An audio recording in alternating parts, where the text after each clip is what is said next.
So, what advice would I give you for 2022? Well, you're going to need a bigger boat, and let me explain what I mean by that. I'm going to share some slides from Goldman Sachs Asset Management, which really put into hard data what I always believed. And I'm going to share these on screen with you now. It's their 2021 survey, so very useful for 2022 because obviously you've got a whole 12 months worth of data. So, looking at that, what's the best advice I can give you so you can be as rich as a Goldman Sachs client? Well, anyway, they went through this many respondents. You can pause the video and have a look if you wish. That doesn't really matter. What matters is the findings, which is this. Did you retire when planned? I've got bad news for you. A lot of people ended up retiring earlier, and that's not because they were rich. You're going to see in this survey many times that retirement came early because it was forced on them.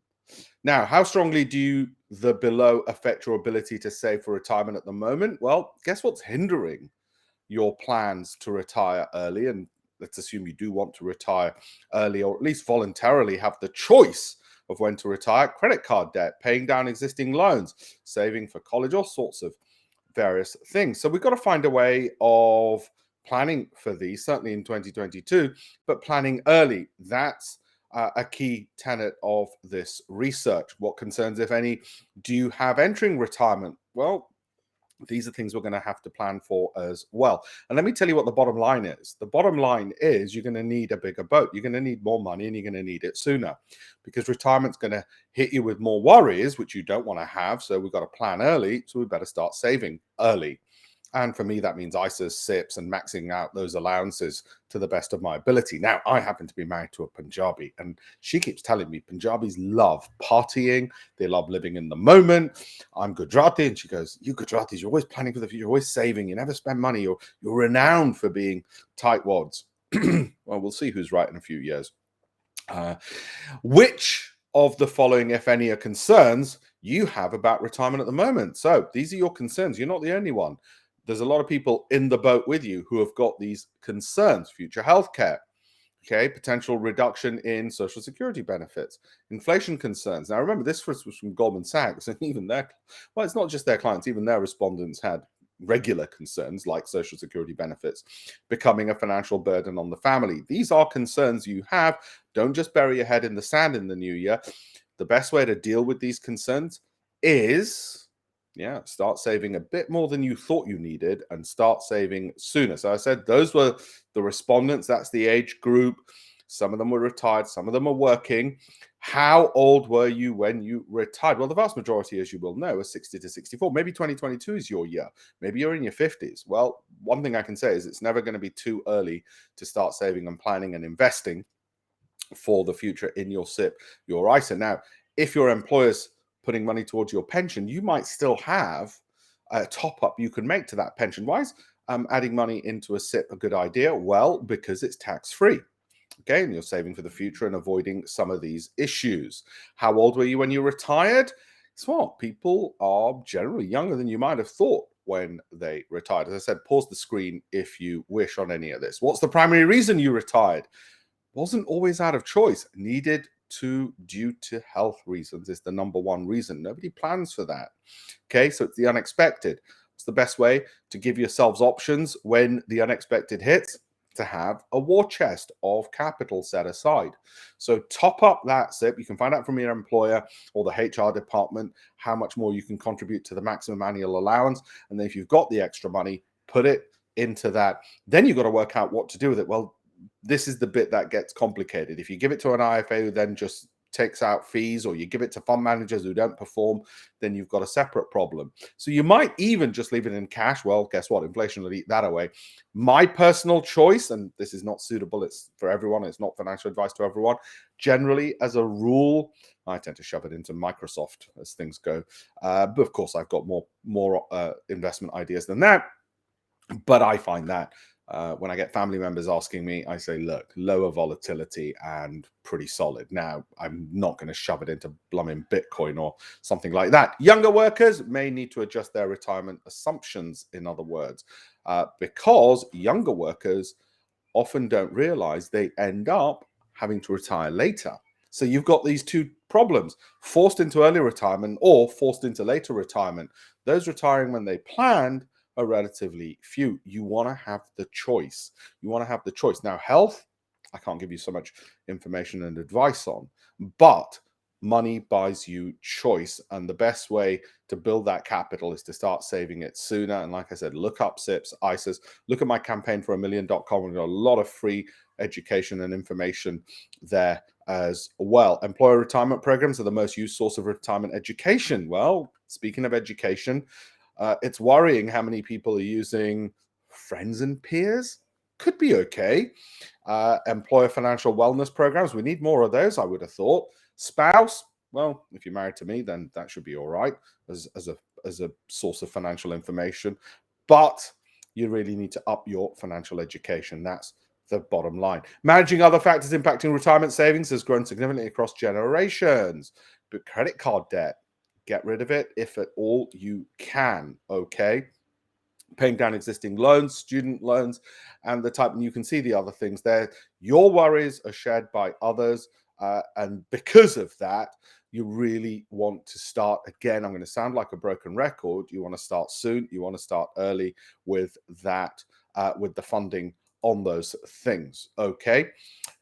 Caregiving, time away from the workforce for caregiving, again, usually is unexpected, and that causes people to fall behind.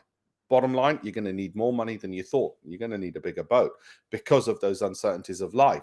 Somebody passes away, ill health, or somebody else's ill health, which impacts you having to leave the workforce. I don't want to scare you. I don't want to ruin your 2022, but forewarned is forearmed, and life will be a hell of a lot easier and you'll sleep easier at night having planned sooner. Financial hardships, a fact of life. Yeah, for the vast majority of people, it's the unexpected financial hardships, and you can read them there. Okay, there are times when you've had to stop saving. So thank God there were times when you could save. You did do it. You mended the roof when the sun was shining. Okay, COVID impact on retirement savings. COVID, nobody saw that coming. And guess what? It's impacted a lot of people in terms of debts. It's been beneficial to some. They've managed to save a lot of money, maybe 20, 30 grand in 2 years worth of holidays that they were blowing it on before. Well, don't just decide to blow it on more clothes. Instead, you might find it a good time to put some money aside, have it grow in your SIPs and ISAs for that reason. Okay. And it's impacted other people's timelines as well. So instead of just sitting there worrying about it, take some actionable steps. Find out how much excess capital you've got. Hopefully you do have some and you're not living hand to mouth. Put it into that SIP, put it into that ISA, learn about those things. Like I said, look at my campaign for $1million.com to get some more free education. Most important aspects of retirement planning according to those in retirement. What one aspect do you think is the most important aspect of retirement planning? The most important aspect of retirement planning and the percentage is determining how much money I would need to retire. That's the most important. Creating a strategy that allows you to balance short-term needs and long-term retirement goals. I'm afraid you're going to have to do some maths. Look at your incomes. Look at expenditures. Nobody likes to look at expenditures. I know that. Nobody likes to be reminded how little income they've got. Planning for healthcare needs, planning for financial emergencies. Okay, make sure you get all that set aside. What concerns, if any, did you have entering retirement? Leaving a steady paycheck, having sufficient savings, healthcare needs.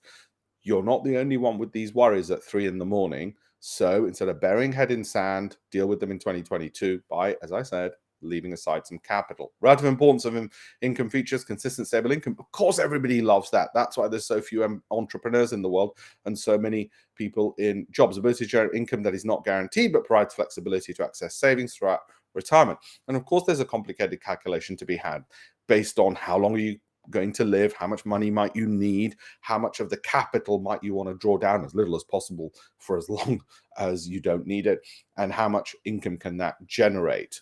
Obviously, if you're 99, then drawing down capital is not a bad thing to do. If you're 60, drawing down capital, unless you've got tons of it, is bad. So where's that balance?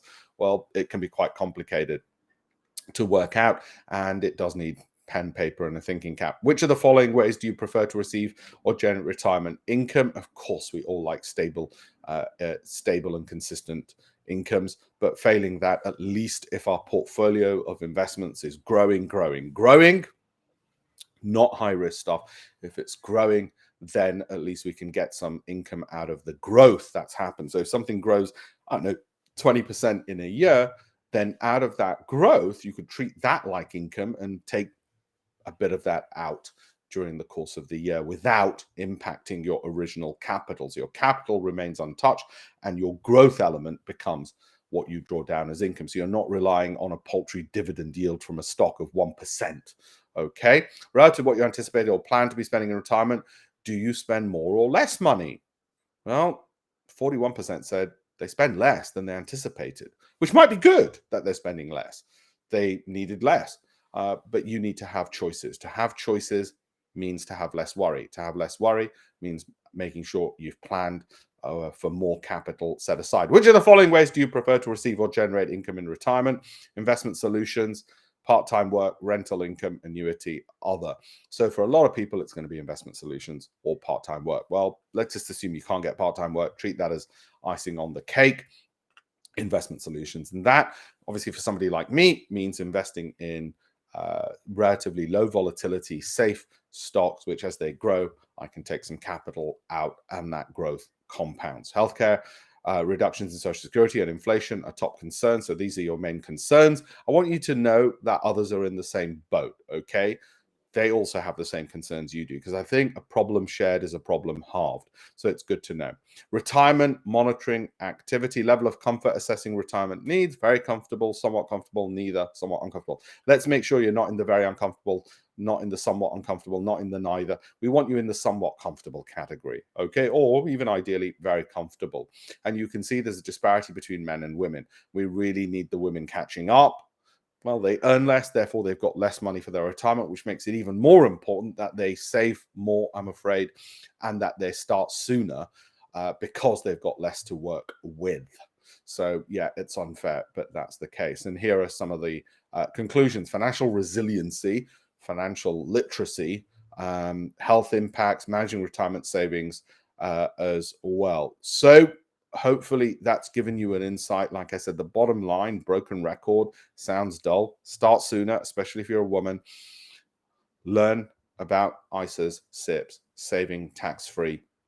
And you're going to need more than you thought, because you might end up, due to unforeseen circumstances, retiring later or retiring sooner. Life doesn't end up as you planned, sadly. But I do wish you a very prosperous 2022 and a very prosperous retirement as well. So thank you very much for watching this. Don't forget also to look at campaignforamillion.com. That's the free education I'm providing, and webinars and updates on all of these kinds of things to keep you better informed so you have a better, more comfortable retirement wherever you are in the world. Thank you very much.